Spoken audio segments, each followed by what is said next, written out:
Sungguh kami percaya bahwa ketika kami datang di hadirat Tuhan dengan merendahkan hati dan diri serta dengan hati yang tulus penuh kerinduan kepada Tuhan, kami percaya bahwa sesuatu pasti akan terjadi di dalam kehidupan kami.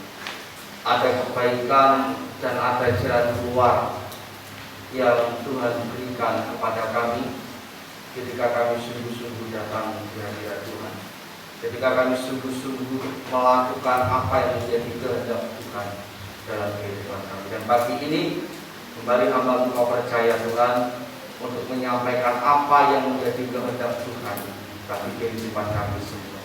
Melalui firman Tuhan ini, biarlah kami ditegur, biarlah kami didewasakan, dan biarlah kami belajar tentang kehendak Tuhan yang harus kami lakukan di dalam kehidupan kami. Tidak ada kata terlambat untuk kami tetap belajar, tidak ada kata terlambat untuk kami memperbaiki diri, dan tidak ada kata terlambat untuk kami kembali belajar untuk melakukan yang terbaik demi kemuliaan nama Tuhan.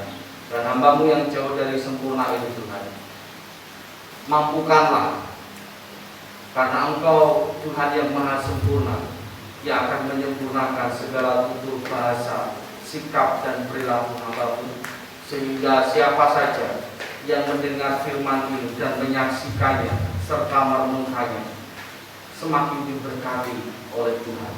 Terima kasih Tuhan, terima kasih Yesus. Kami serahkan waktu kami selama beberapa menit ke depan. Bersama-sama dengan kami semua, fokuskan hati dan pikiran kami, buat kondisi sekitar kami menjadi aman, nyaman, dan tenang, sehingga apapun yang terdengar dalam telinga kami sungguh-sungguh masuk ke dalam hati sanubari kami dan dapat kami lakukan di dalam kehidupan kami sehari-hari. Dan hanya dalam nama Tuhan kami Yesus Kristus, Tuhan dan Juru Selamat kami, hidup kami berdoa dan mengucap syukur. Amin. Silakan duduk kembali. Shalom. Shalom. Selamat pagi Bapak Ibu Saudara. Pagi. Sehat? Semuanya lancar? Gimana dok yang lancar? Oh, saya lancar dia apa deh? Keuangan seret. Ayo kabeh ngalami ngono.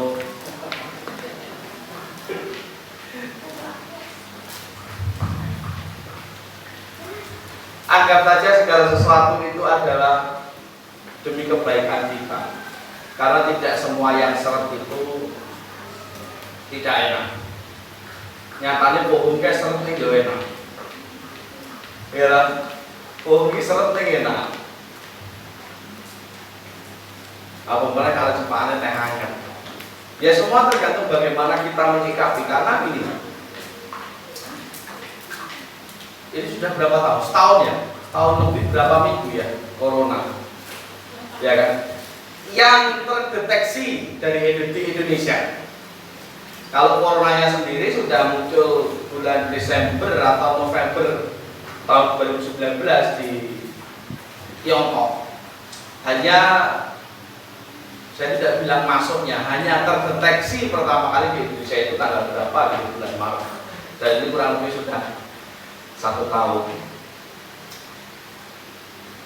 Ya, semua orang mengalami krisis. Semua orang mengalami kesulitan. Semua orang mengalami kesusahan juga. Apapun pekerjaannya, semua mengalami. Pasti ada 1 atau 2 bagian dalam pekerjaan kita yang kacau. Saya sudah berarti hampir setahun tidak hubungan sama sekali, kecuali kalau ada sesuatu yang benar-benar urgent untuk saya datang ke rumah. Saya takutnya kalau tak kunjungi malah bawa penyakit gitu. Repot. Kecuali kalau memang benar-benar ada sesuatu yang memang harus dibicarakan, diselesaikan, saya baru datang ke rumah. Semuanya jadi mau, program-program jadi kacau. Semua mengalami itu. Belum dari sisi ekonomi, banyak yang banting setir karena pekerjaannya terkendala satu dan lain hal. Sekarang banyak orang yang jualan online, entah itu makanan atau apapun juga. Kenapa? Karena pekerjaannya sudah mulai tidak stabil, perusahaannya tidak stabil, sudah banting setir, kadang juga masih ngeblok.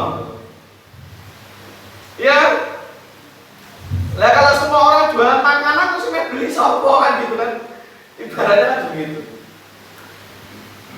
Dan mungkin kita atau panjenengan juga tahu, tetapi tidak semua orang mau tahu bahwa ini tidak terjadi hanya di Indonesia saja, tetapi hampir di seluruh dunia, di seluruh benua, di muka bumi ini mengalami hal yang sama. Gitu. Jadi kalau mau bukan dibuat bangga ya, setidaknya untuk menenangkan diri bahwa kita tidak sendirian. Akeh koncone sing susah. Wong sugih ora susah, Pak. Pengusaha ora susah jare sapa? Apalagi masa-masa lockdown pengusaha kacau. Lah piye yo? Karyawane diliburkan tetapi terbayari sementara produksi tidak berjalan. Lah kacau. Semua mengalami dampak. Dan ini sudah setahun. Terkadang kreatif saja tidak cukup. Yaitu tadi kadang banting setir jebul bandingnya ke temenan nanti mobil-mobil gitu teman-teman. Ya. Tapi satu yang mau saya katakan begini, percaya bahwa setiap orang, kalau firman Tuhan berkata, setiap umat yang di dalamnya namaku disebut, pasti ada jalan keluar. Nah itu akan kita pelajari. Berarti nyebut nama Tuhan itu ada jalan keluar, Pak Ose. Kita pelajari lebih dalam. Kita akan buka dalam kitab 2 Tawarik pasal yang ke-7. Bapak Ibu Saudara, 2 Tawarik pasal yang ke-7, satu ayat saja kita akan bahas secara singkat, padat, dan harapannya jelas. 2 Tawarik pasal yang ke-7 ayatnya yang ke-14. Begini kata firman Tuhan. Dan umatku yang atas namaku disebut, dan umatku yang atasnya namaku disebut,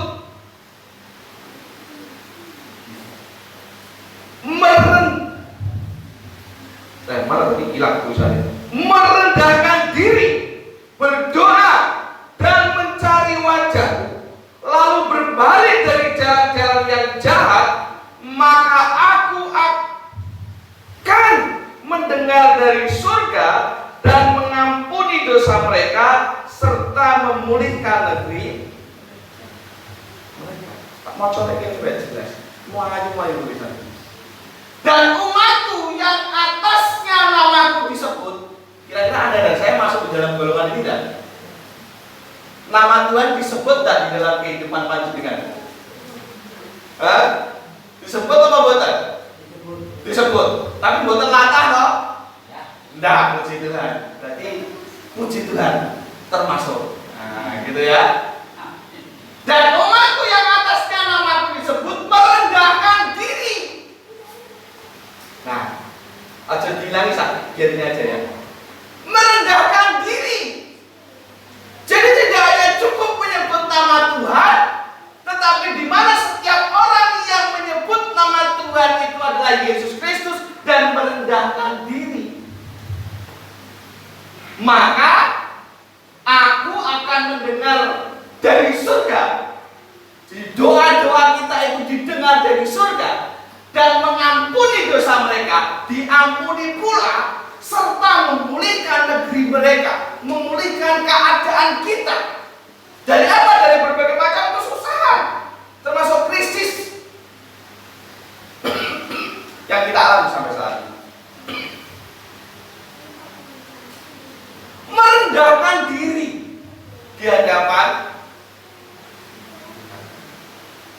Lawan kata merendahkan diri itu apa? Sombong. Dengan kata lain, setiap orang yang sombong di hadapan Tuhan, dia tidak akan dapat itu, privilege ini, keistimewaan ini, nggak akan dapat. Nggak akan dapat. Orang-orang yang sombong di hadapan Tuhan tidak akan mendapatkan keistimewaan ini. Orang-orang yang sombong di hadapan Tuhan itu orang-orang yang bagaimana? Orang-orang yang ngeyel, orang-orang yang merasa bisa memutuskan hidupnya semaunya sendiri, orang-orang yang selalu merasa bisa dan mampu tanpa melibatkan Tuhan. Tapi ini cukup menjadi koreksi kita bersama karena begini.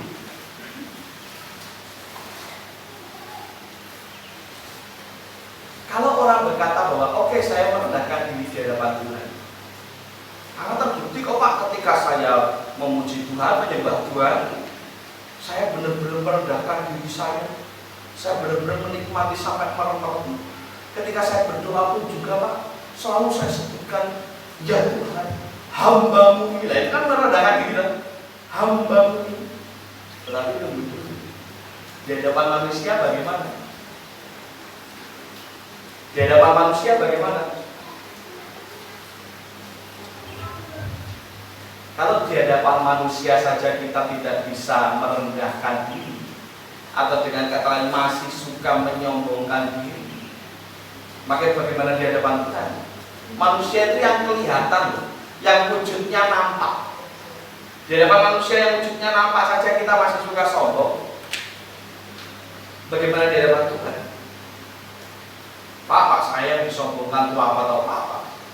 Pekerjaan ya begini, rumah ya koyong ngono. Orang sombong tidak harus selalu berupa. Tapi orang-orang yang tadi saya katakan yang ngeyelan, yang maunya menang sendiri, yang maunya dituruti apa yang diminta, itu orang-orang yang sombong. Maka lo baru belajar rendahkan dirimu di hadapan manusia. Itu tidak akan merendahkan harkat dan martabat. Saya itu paling segan dan bahkan takut sejak dulu tanpa sepengetahuan orang tua saya itu suka berantem, suka tukaran, tapi nggak pernah tawuran.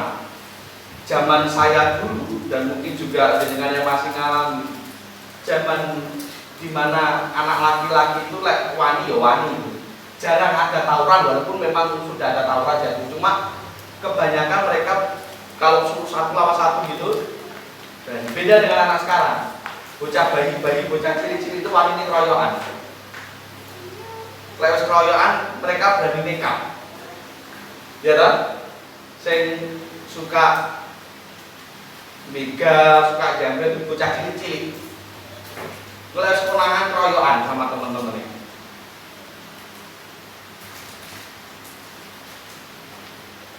Saya dulu suka berantem.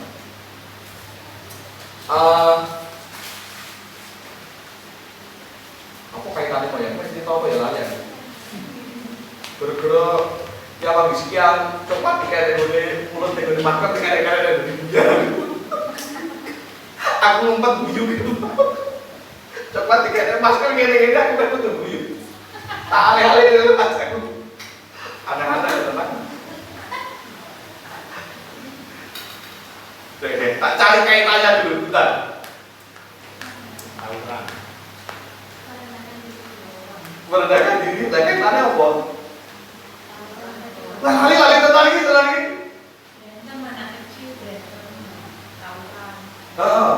Terus kaitannya sama aku tadi apa? Menyombongkan diri. Jadi aku kalian aja lah. Jadi intinya adalah Bapak Ibu Saudara, daripada ketawa-tawa kaki mikir Pak, aja timun teh ya, tak timang. Ada sopo. Belajarlah untuk di hadapan manusia itu tidak sombong. Bukan hanya soal materi saja yang disombongkan, tetapi semuanya, termasuk termasuk tidak ngeyel tadi, termasuk ngerasani itu termasuk sombong apa enggak? Hah? Mungkin iya ya. Karena orang merasa betul, biasanya merasa dirinya paling baik, benar. Makanya dia merasani orang lain gitu. Dan bagi saya orang-orang seperti ini yang, maaf ya, bukan maksud menghakimi, tapi orang-orang seperti ini yang sulit untuk meredakan diri di hadapan Tuhan. Kalau bisa hanya mulut saja.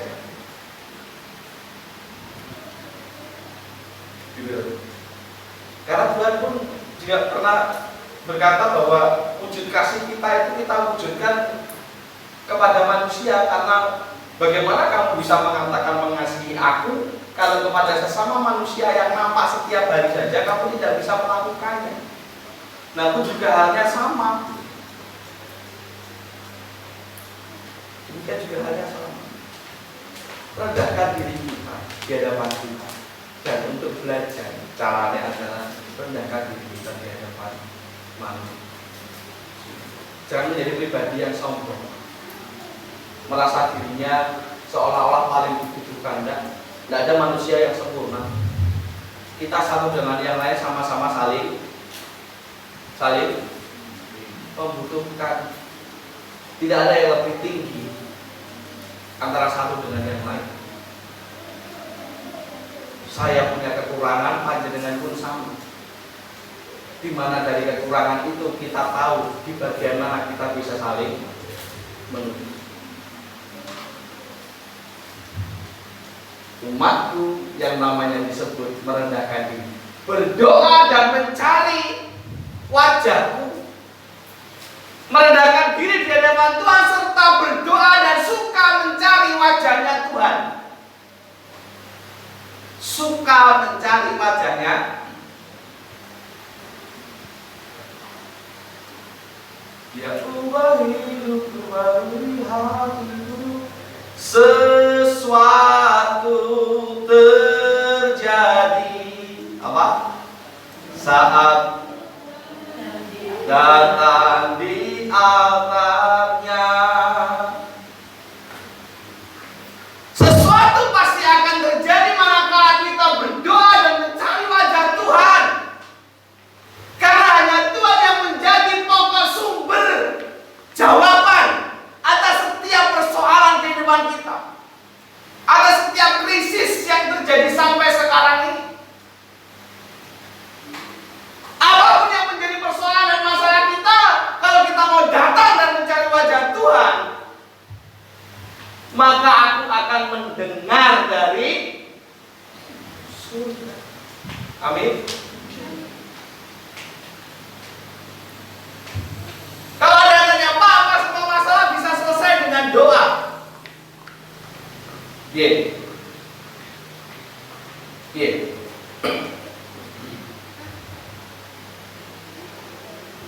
Ya dan tidak. Ya karena memang segala sesuatu harus diawali dari doa. Tidak karena kalau kita cuma berdoa tetapi tidak mau melakukan apa-apa, itu kalau kata Yakobus, iman tanpa perbuatan mati, nggak guna. Maka sekali aja tidak, Pak, berarti setiap masalah bisa dilakukan dengan apa, bisa dijawab dengan doa. Ya, tetapi jangan cuma berdoa, lakukan sesuatu sejauh dan semaksimal dan semampu kamu bisa lakukan.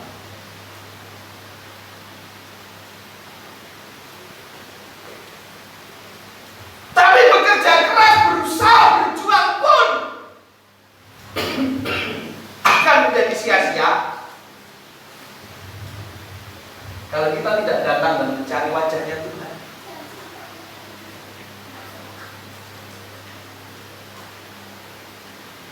Makanya gereja memfasilitasi, ada jam doa, dan mungkin mulai perlu dipikirkan doa pagi bisa jadi kembali. Ya, jadi ibadah mulai dipikirkan, difasilitasi untuk bisa berdoa bersama-sama, saling mendoakan saling berbagi kisah, supaya satu dengan yang lain bisa saling mendoakan. Karena siapapun yang mencari wajah Tuhan, maka dia akan didengar dari surga. Nah, terkadang ya, tentu saya nggak salah kalau saya pikir ini. Terkadang saya itu berpikir orang-orang yang siapapun, kalau kemarin kemarin Rebu ketika saya menyampaikan firman Tuhan di renungan jam doa, saya memberikan awalan gitu. Orang baptis itu paling taat perpuluhan. Yang ikut jam doa pasti ingat Pak. Orang baptis itu paling taat perpuluhan. Saking taatnya, saking tertibnya, jam doa pun diperpuluhkan. Tahu maksudnya, Bang? Kalau kehadiran tiap minggu 100, jam doanya cuma 10. Perpuluhan toh? Sampai jam doa pun diperpuluhkan. Ini bukan pujian, sindiran. Bukan pujian, sindiran. Oh, nggak benar. Nah, makanya saya berpikir begini, kenapa? Gitu. Kalau mungkin alasannya karena shift kerja, karena mungkin sedang sakit atau tidak enak badan, oke toh. Tapi masalahnya itu ketika pulang jam doa gitu, saya kemana gitu, lewat gitu, kebetulan lewat di beberapa rumah jemaat, dia lagi nongkrong di depan. Kadang gak usah datang dulur-dulurku saja. Yang kono yang di sini kono. Ketika saya tanya, aku gak berangkat jam doa, kenapa? Nonton sinetron, kalah karo apa? Ikatan Cinta. Jam doanya kalah karo Ikatan Cinta. Ngono kok minta Tuhan mendengar dari surga. Piye? Ngono kok mau mencari wajah Tuhan dan sesuatu akan terjadi. Piye? Ya kan saya bisa berdoa sendiri di rumah Pak. Ya maaf kan. Wong sing ketok ora bisa nglakoni ngomongnya sing gak ketok ora wong ngerti. Apa salah saya kalau berpikir begitu? Lah jenengan gak percaya saya tiap hari berdoa di rumah, ya ora apa-apa Tuhan jenengan nyatane memang jenengan gak lihat saya kok. Pun juga hak saya kalau tidak percaya. Karena yang jelas-jelas kelihatan saja kalah karo apa Pak? Ikatan Cinta. Lah bapak-bapak orang, masa bapak-bapak ada yang seperti sinetron? Ada? Sopo? Juda?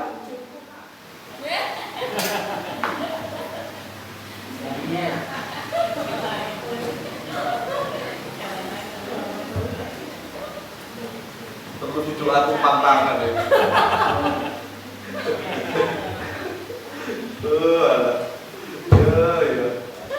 Tapi orang sekarang berdoa rajin. Terus gitu. Yang kelihatan saja yang bisa kalau mau diabsen ya, yang bisa diabsen aja nggak datang kok. Apalagi nggak ada yang absen. Bahkan saya pernah bilang juga ada seorang bijak mengatakan karakter aslimu itu akan nampak di saat engkau sedang ketok.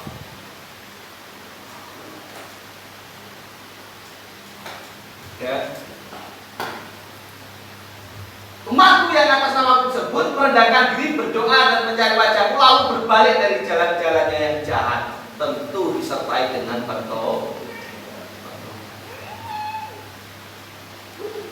Dungone kenceng, tapi maksiat juga kenceng.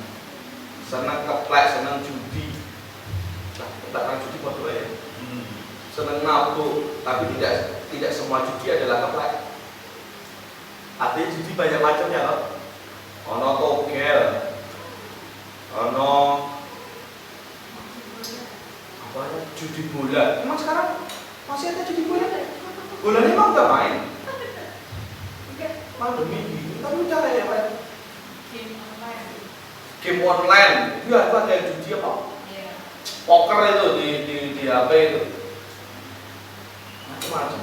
Sekarang setan pun memfasilitasi kalau orang mau maksiat. Dan buat apa? Hati dan hidup kita pun harus bersih. Pak, yang namanya manusia kan gak sempurna. Tuhan tahu kita tidak sempurna. Tetapi yang Tuhan mau nilai adalah sebagaimana kerasnya kita berjuang untuk melawan kedagingan itu. Nah, kalau kita masih sering kalah dengan kedagingan, ya bagaimana Tuhan mau mendengar dan mengampuni dosa? Orang bertobat itu harus 100%. Saya kemarin sempat ngobrol sama Bu Yuni, harus belajar juga. Orang berubah itu, orang bertobat itu harus berapa derajat? 80 ke 360? Akeh 360 loh. Oh, benar. Pinter. Malah 90, iya orang yang setengah-setengah. Lah saya 360 itu terlalu semangat, akhirnya sudah tobat. Harus berbalik, namanya berbalik ini ya berlawan arah 180 derajat. Tobat itu jangan dicicil. Saya bilang gitu dah. Tobat itu gak bisa namanya itu dicicil atau tawar-menawar dengan setan. Apapun bentuk dosa kita gak boleh. Itu namanya kompromi dengan dosa. Misalkan saya pejabat-pejabat kayak saya korupsi, pengen bertobat. Biasanya korupsi ini 1 juta, aku mulai bertobat, mulai saya korupsi itu tak kurangi sedikit demi sedikit gitu. Dari 1 juta jadi 75 juta, saya orang iso kecekel pemerintah KPK itu di penjara gitu. Dosa ya dosa, tidak bisa dicicil. Apapun itu, bahkan termasuk yang bentuknya kecanduan sekalipun. Ya pasti orang bisa. Tanpa dicicil pasti. Jajan dicicil malah strong lah. Apakah itu tekor dewi? Tekor dewi. Jalannya bisa 180 derajat. Dan semoga bisa tetap setia pada komitmennya, ya Pak Tri. Ini harus begitu. Orang iso kembali ke jalan yang benar dicicil itu tidak ada cerita. Terus kalau bertobat, pas saya dibaptis mau bertobat, baptisnya cicil. Dirau pirungnya saya, terus si batu saya, kalau bertobat terus lagi dilepir. Apa mau dibaptis dengan cara mana dicicil baptisannya? Tidak bisa. Tidak ada. Makanya abang makna filosofi dari baptisan selam itu kan gini, ini namanya mati, mematikan dan mati dari kehidupan yang lama kemudian bangkit menjadi pribadi yang baru, yang benar-benar baru, karena yang lama wis dikubur dan hilang. Ya, Daniel baru yang lama itu wis ora ono, hilang, makanya disebut dengan lahir baru.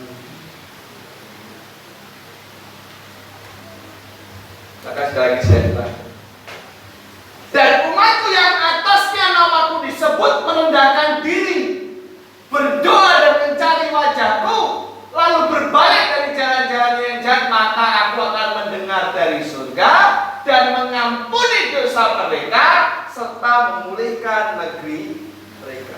Jadi barang siapa yang mau merendahkan diri di hadapan Tuhan, berdoa dan mencari wajahnya serta bertobat, maka di sana ada jawaban dan kehidupannya akan dipulihkan, doanya akan didengar dan dosanya akan diampuni. Nah ini PR. Di masa seperti sekarang ini kita harus semakin mendekatkan diri di hadapan Tuhan. Ojo malah tambah kesel. tambah jarang gereja, tambah jarang berdoa. Makanya saya paling jengkel gitu. Jengkel dalam arti jengkelnya bukan jengkel yang marah, tapi jengkel itu juga sambil bertanya dalam hati sebenarnya kenapa dan apa yang dipikirkan. Neng gereja jadi gak wani, tapi cik nek pasar, tapi cik jalan-jalan, nek mall, ini tulan-tulan, ya itu kan konyol. Ke gereja tidak berani, dan untuk apapun agamanya, beribadah di tempat ibadahnya tidak berani. Tapi nge-mall lagi, enek mall dibuka gambar Iwak Paus gede ya, Iwak Paus kowe wae. Sing saya terang lho. Rame kebake kaya ngono. Ning kon ning ngene gereja, kon ning masjid, kon ning tempat-tempat ibadah, wedi jane. Nah ini kan lucu, manusia macam apa gitu. Ngono kok minta mau dituntaskan dari masalah, dipulihkan dari persoalan, ya tidak bisa. Nah kita sebagai orang percaya, mari kita menjadi berbeda dengan dunia. Ya, kita harus menjadi berbeda dari dunia. Andalkan Tuhan dalam segala hal, karena sesuatu itu pasti akan terjadi kalau kita ada di dalam apa? Ada di dalam kuasanya. Sesuatu akan terjadi ketika hidup kita dipegang oleh Tuhan, dan pasti akan terjadi. Dan terpegang. Amin. Amin. Ingat, rendahkan diri, jangan sombong di hadapan Tuhan. Rasa mutung-mutungan, serah usum, mutung-mutungan, atau lagi mutung dari Tuhan. Rausum itu orang-orang sombong. Rendahkan diri, cari wajah Tuhan, berdoa yang sungguh-sungguh dari hati, bukan karena rutinitas, bukan karena doa yang terpaksa. Karena aku Kristen aku harus berdoa, bukan berdoa karena kita butuh. Dan yang ketiga, obat, koreksi diri kita apa yang menjadi kesalahan harus dibayari supaya Tuhan itu mendengar setiap doa kita. Nah kalau sampai hari ini Tuhan belum mendengar doa-doa kita, mungkin ini saatnya kita koreksi. Siapa tahu kita gagal dalam satu hal atau bahkan satu hal. Dan ini berkat ya bagi kita semua, menjadi pengingat buat kita untuk kita menjadi pribadi-pribadi yang lebih baik lagi dari hari ke hari. Kita akan duduk kepala dan berdoa. Bapak kami sudah, terima kasih Tuhan.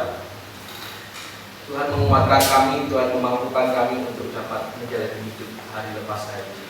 Meskipun mungkin semakin hari semakin berat bagi sebagian besar di antara kami, karena diperparah juga dengan situasi pandemi yang sampai hari ini Tuhan masih belum mengizinkan untuk pandemi ini benar-benar hilang dari muka bumi ini. Namun saya percaya untuk apapun yang terjadi Tuhan, bahwa ketika kami mengandalkan Tuhan dan ketika kami datang dengan merendahkan diri di hadapan Tuhan, ketika kami terus berjuang untuk berjalan jalan yang benar, jalan yang Tuhan kehendaki, kami percaya bahwa akan tiba waktunya Tuhan menjawab setiap doa kami, dan akan tiba waktunya Tuhan memulihkan kehidupan kami, baik secara pribadi maupun di dalam keluarga, rumah tangga, dan bahkan di lingkungan pekerjaan dan lingkungan sekitar kami. Hanya Tuhan yang sanggup kami andalkan, hanya Tuhan yang sanggup menolong kami saja. Dan hanya di dalam nama Tuhan Yesus Kristus atau menyerahkan jemaat dan menyerahkan firman dalam tangan kasih kuasa.